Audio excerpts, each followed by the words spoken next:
So right now I'm going to do a Q&A. I've had well over 100 questions come in through Instagram and other sources. What we've done is we've selected some of those questions. I don't know what those are. I'm going to answer them off the cuff, top of my head, and here goes. None. Next. So if you're a student in accommodation and you're renting a house or accommodation from the university or whoever it is, you've got a good few options out there to seek help. One, if it's a non-university accommodation, of course, you can go to your student union. So if you go to the university, speak to your student union and let them know that you've got an issue with your accommodation, detail what that issue is, how you've reported the issues and how you've tried to contact the landlord or the letting agent, what's come about from it, or if anything. And then usually a student union gets involved.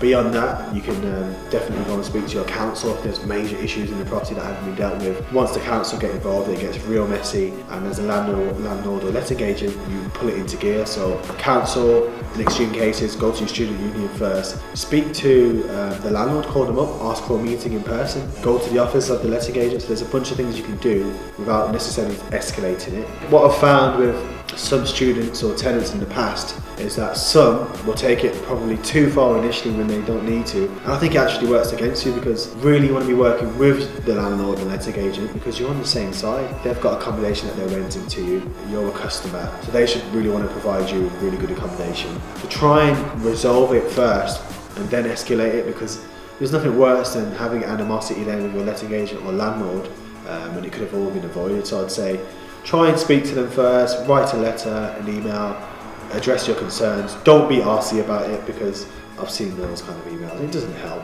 Definitely be mature about it, and if you approach it in a mature way, then often you get the result that you want.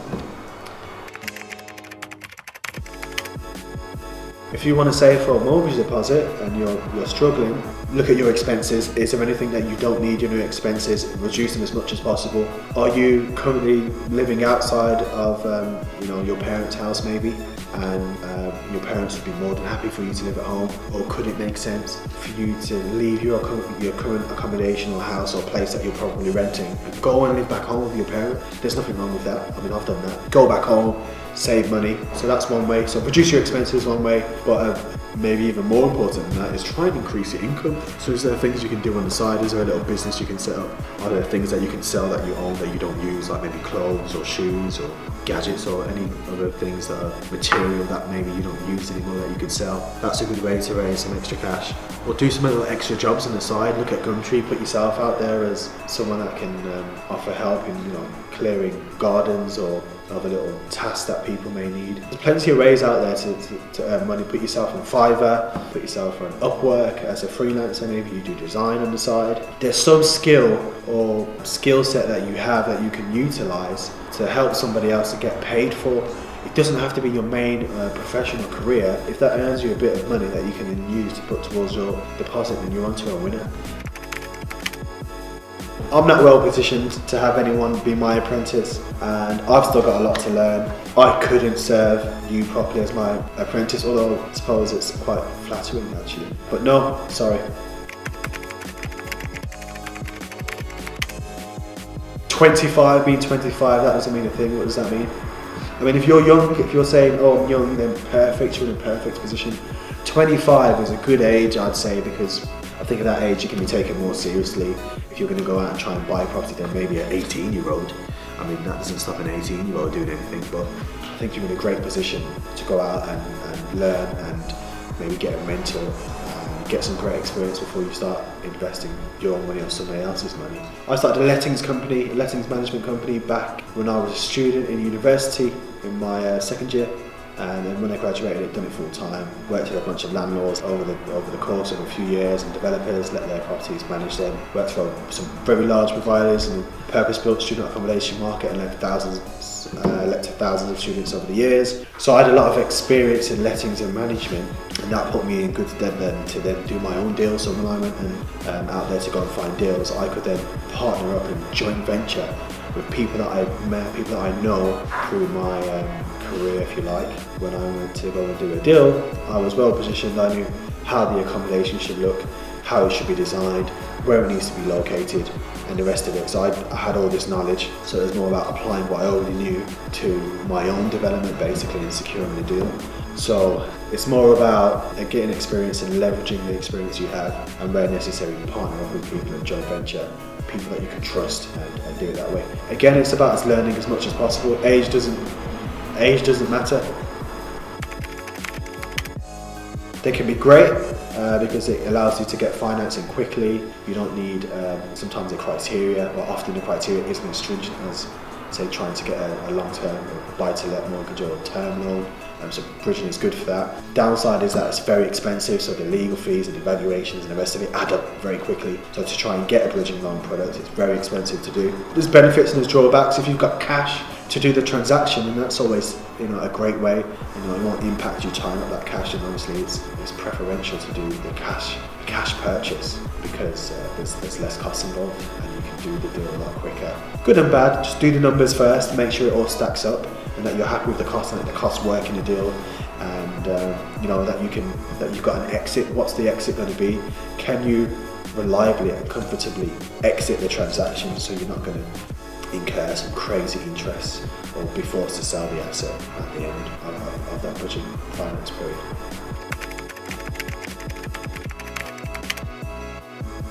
I think that's subjective. It depends on your preference for risk, I suppose, and the kind of project you're looking for and the type of funds that you've got. So if you've got a small amount of funds, let's say you've got £50,000, then you're not going to be able to then go ahead and do a large development deal, but you could potentially then buy a HMO that's in the student market, potentially if it's for the right price, like a couple £100,000, and then you could rent your students that way. Don't know if there's necessarily a best way, it's down to your individual preference in reality. Again, it comes down to the numbers and affordability and your individual circumstances. So there's times where it could make sense. Let's say, for example, you've got a property that's worth currently £200,000, and if you do some work to it, that it could be worth £300,000 if you do some work, and you need to take out a £40,000 loan in order to do that work. Potentially, that makes sense. If it's a good market and your property's going to sell well, then maybe it's worth taking out a £40,000 loan to do the work and then sell it for £300,000, and you've made £60,000. That's if you've got £200,000 outstanding, of course. But again, it depends on your individual circumstances. Can you afford the property mortgage that you're paying if you've got finance on it, and the additional amount that the loan's going to cost you if you're unable to sell? If you can't afford it, then it's probably not a good thing to do. If you can afford it, once both are in place, then maybe it's something to do. Maybe it's a good idea if the numbers stack up in total. So if the total outlay at that point, once you've done all the work and you've used the loan, do the numbers stack? Do you get the right return or the yield that you're looking for on it once you've spent the money? If you're then going to rent it out, does the rental yield, does that make sense against the amount that you've spent in total on the property? Does it work for you? Maybe you're looking at 8%, 9%, 10%, whatever it is. It's not a bad thing, and it's not necessarily a good thing. It just depends on your attitude to risk. Why I sort of fell into it, I've always been someone that's always tried to earn a bit of money on the side through various ventures. At university, I was on a viewing with a landlord. I was made aware that she had various properties, so then I called her up afterwards and said, I can get you students, and I'll charge you a fee. And she said, yeah, up for it. And I started calling other landlords and offering the same thing. I said, look, I'm a student at Leicester University. I can find you tenants for a fee. And they were game because they needed tenants. I could get the tenants easily because I was a student. I had friends and I knew other people at uni, and I could advertise on social media and the rest of it pretty easily with the student network. So I used that opportunity to set up a business, if you like. So that's how I got into it. So I was just looking for a way to earn money. So once I did that and did the lettings and management, and then I started to realise about the true potential of property and ownership. So as once I'd started and delved more deeply into lettings management, I realised there was a whole other world out there that I hadn't seen, and huge amounts of money being made, and success stories and the rest of it from the actual ownership side of property. So that sort of led me to my current point where I'm working on some larger projects, just to build, hold long term, and create some serious wealth. Saying that, it's not all about the money. At the forefront of it is definitely about providing a great service and great accommodation but the byproduct of that is you make money. And if you want to be a letting agent or a manager, you can get your little 10% off the top, or if you want to be owner, then you can make pretty much unlimited. Depends on the deal, doesn't it? But you can make a good amount. That's what I've chosen.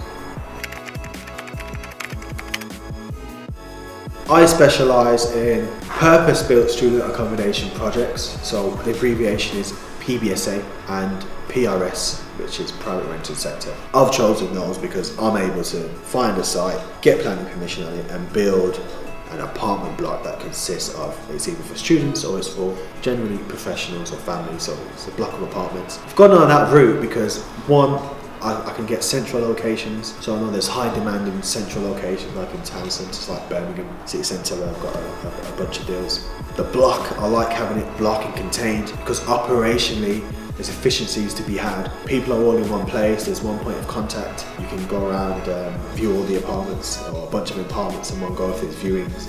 If there's maintenance issues in various apartments, you can have your maintenance person go between these apartments within the block. There's so many operational efficiencies in terms of actual labour and time to do it, and in terms of actual financially in having it within a block. So if I've got 50 students in a small block compared to 50 students across 10 houses, I'm gonna have a much easier time operationally managing that block than I am managing 10 different houses which have 10 different roofs, 10 different boilers, 10 different communal areas and gardens, a bunch of different issues, whereas this one apartment block has one roof generally, has one heating system. More of the facilities are shared, so it just makes so much sense operationally. The difference is the numbers, so it's just maybe an extra digit on the end or a few extra digits. Some of it might be balls or just the desire to do bigger deals.